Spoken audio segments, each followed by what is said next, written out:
Welcome everyone to this new section of my channel that I called Sergio's Secrets.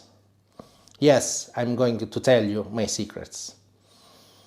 When I go at the supermarket, I'm that kind of person that spends a lot of time to select properly the product to buy, and that is reading all labels of the products.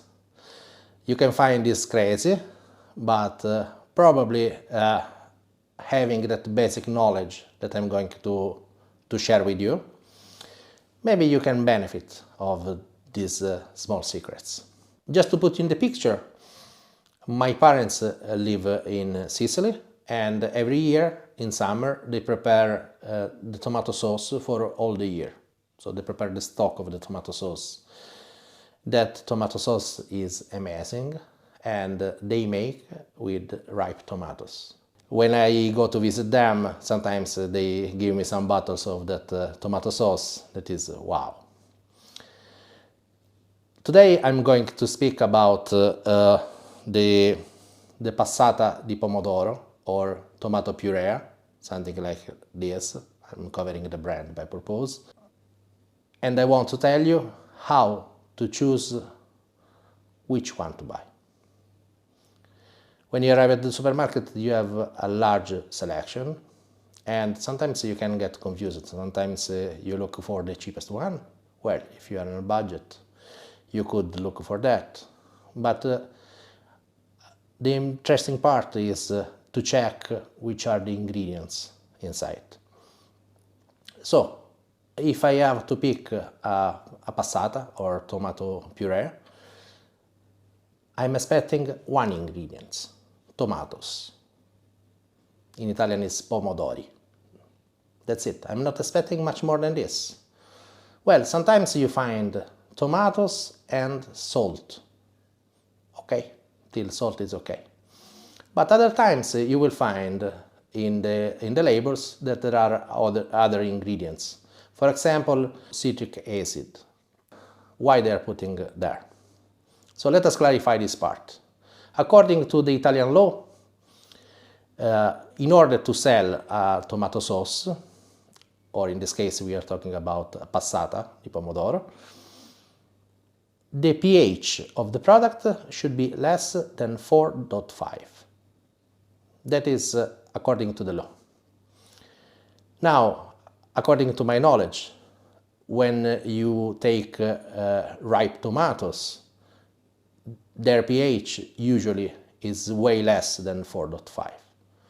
But if you take overripe tomatoes, or sometimes even some bad tomatoes, spoiled tomatoes, or mushy tomatoes, just to be clear, their pH could reach even 4.9, 5. And that is dangerous. It's dangerous because it creates an environment for the bacteria to grow inside the product.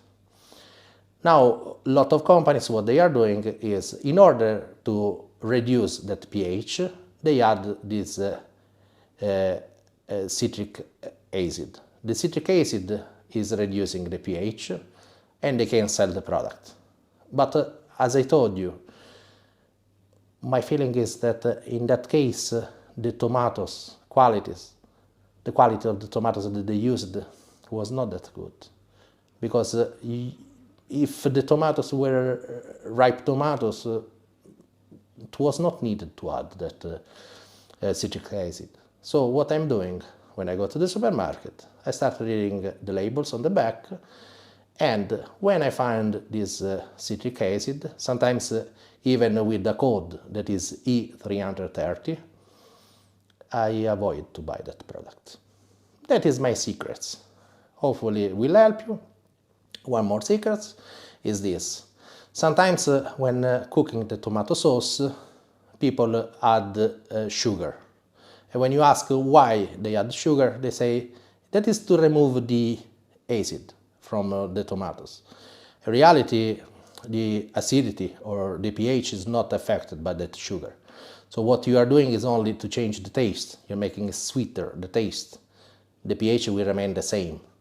So if you have that problem that you feel that is a bit acid, the taste, eventually what you can do is to add a bit of bicarbonato or baking powder or baking soda, as you call it in English. That will reduce a bit the pH. But adding sugar for sure is not reducing the pH. It's only making it sweeter, of course. Everything you add the sugar will make it sweeter. I think it's enough for this first video. I hope you enjoy it, and if you have any question, write in the comments. Thank you. Bye.